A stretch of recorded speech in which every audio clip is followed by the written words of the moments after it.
Good morning, everybody. First of all, my apologies for not being able to be with you this morning. I want to thank a lot to Susie Ellis and her great team, Global Wellness Institute, Global Wellness Summit. They did a great job to bring all of you together and to make us present the study.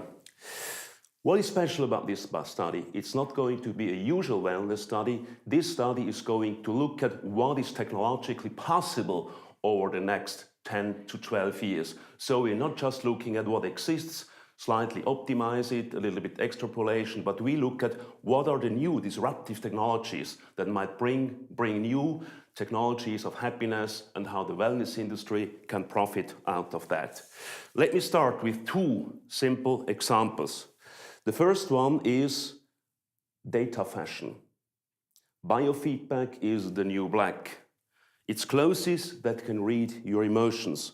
So clothes fitted with temperature sensors can measure changes in temperature in different parts of your body. This data makes it possible to draw conclusions about how a person is feeling and how their emotions change according to the situation. So in this example, walking down the catwalk, belts and smart glasses measure stress levels and visualize it for the public in real time. So looking from the standpoint of fashion, it might well turn out that biofeedback is becoming the new black. The second example is smart yoga pants. So called Nutty X, the $299 paneled leggings are the first consumer-facing product from wearable technology startup Wearable X. Nadi means flow in Sanskrit. So soon underwear, shoes, bras might include sensors and track our posture, our movements, our feelings, and our fitness. We call that wellness coach apporté. So communication between smart pants and user works via smartphone. You can even imagine a bra when two people who really love each other come together, and you see the bra opens only when there is real love. So the interesting thing is, all this will have to do with these disruptive technologies. Most of them are still small niches, but we see that over the next 5, 6, 7 years, they may become standard in the mass market, so we should be prepared to that. Let me now briefly go through 5 trends. The first one is technology is leading towards converging between man and machine. So as I said, we have a number of disruptive technologies of the self. Who is already dependent a lot on ever better technology when we interact with technology? It's of course, first of all, our babies. Parents are more and more interested to monitor the health state of the baby that is coming to our earth very soon. And the other part, of course, that depend more and more on technology is elder people. They are still quite well off, but their well-being, their happiness depends more and more on ever better technology. And in between, we have the whole wellness consumer.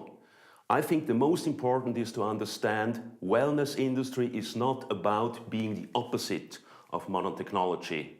So it is not about no technology, but it is about better technology. How can we adopt technology which is avoidable for our happiness and our goals we want to achieve in life? The second trend is very interesting also, biohacking, the shortcut to well-being. We assume seriously, strongly, that happiness is going to be decoded and recoded over the next 10 to 15 years.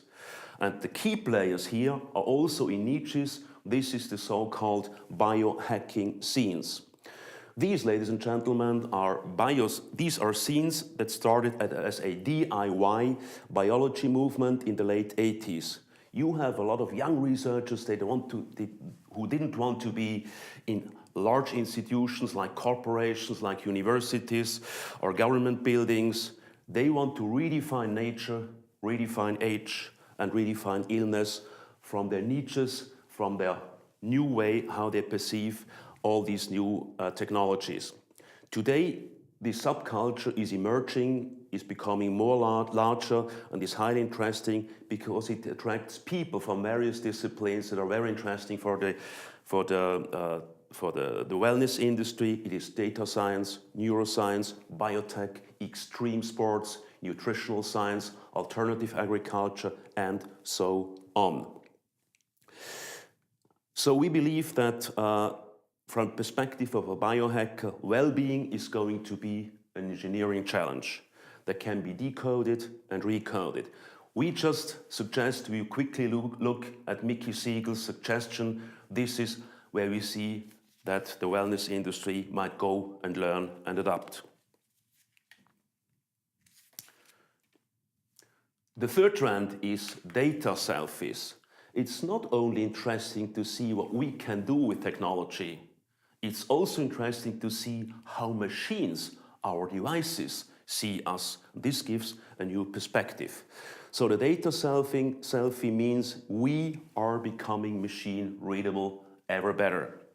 So searches, views, swipes, clicks on platforms, you know that, Google, Amazon, and so on, they create our digital double. So in reality, we already have created a double that knows much more about our lives than we used to have as a knowledge about ourselves in the past. But when you look at our selfie culture, we all take selfies hell a lot. While a photo selfie is basically a personal marketing tool, or you can coin it something like gives you better impression management, how it appears. The data selfie offers a look at our inner lives.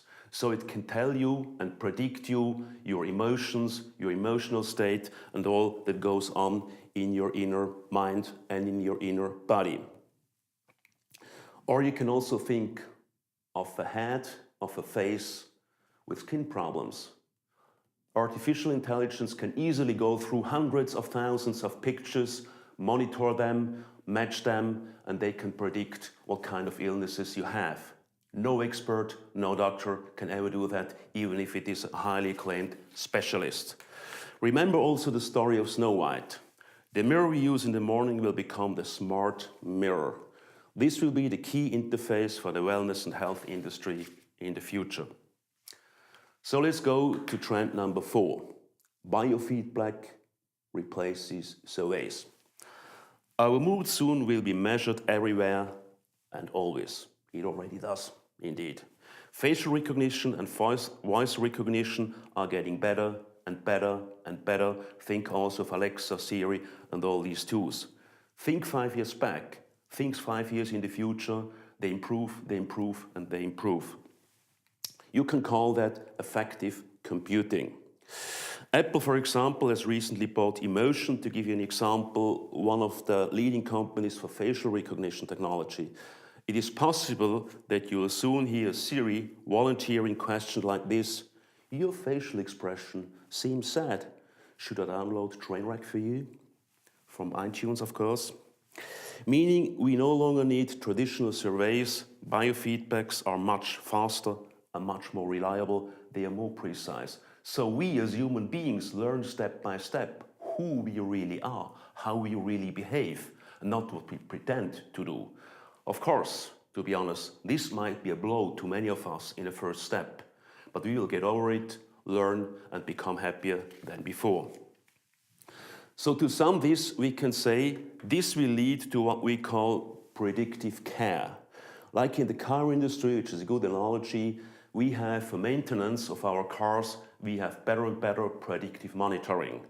We guess that we are going to do exactly the same with our body and our mind. And this, of course, will lead to entirely new business models.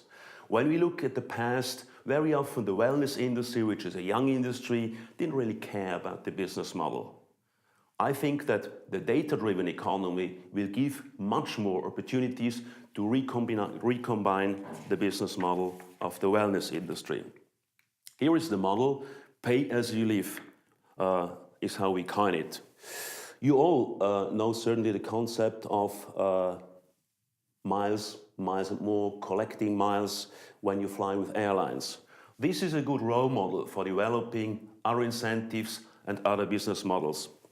As data is the new currency, we are about to collect health miles when we move, when we eat, when we sleep, and when we talk. As tracking is becoming ubiquitous, it is it quite already now, ranging from sensors, mobile data, bras, smart glasses, and so on. We will have a better picture than ever from ourselves. So operators like wellness hotels or fitness clubs can easily join in, just see how loyalty programs evolve. But the key, of course, is the platform to connect data from various sources. To sum this in the business model, we can go through the most important questions for the wellness industries over the next 10 to 15 years or 10 to 12 years. What is the key product you're going to offer? You see the changes. What is the USP? What are the key interfaces? What is the pricing model or the pricing models that might emerge? Who are the key players involved? And what is the intervention? So it is not just about a slice or a department that is going to change, it's the whole ecosystem that is becoming much more data-driven. Let me conclude. We strongly suggest that the wellness industry will become an extension of the data economy or become something like ever more entangled with the data economy. We see the data selfie as a very important role model to understand how the world is going on for the wellness industry. Closely watch at what biohackers are going to do. They are the guys who are going to change the games. They are not in established institutions. They are small niches, well connected, and they have fun to change the rules of the game. Then happiness, of course, as I said, might be recoded, decoded and recoded. We can expect entirely new categories to emerge in the wellness industry. We see a shift from expert opinion to consumer data management. The question that prevails, of course, is who is going to own the data? Who is going to aggregate the data? Who is going to control it? Here we see, I think, a lot of power struggles to come over the next few years, because the consumer basically gives his data away, but what does the consumer get in return? So to conclude, keep in mind, the only limit to this new world is our imagination. If you can't imagine it, you can't dream it, and there is no way to make a strategy for the next 10 to 15 years. But even in terms of imagination, don't forget, even for that, we do need much better technology. Thank you very much.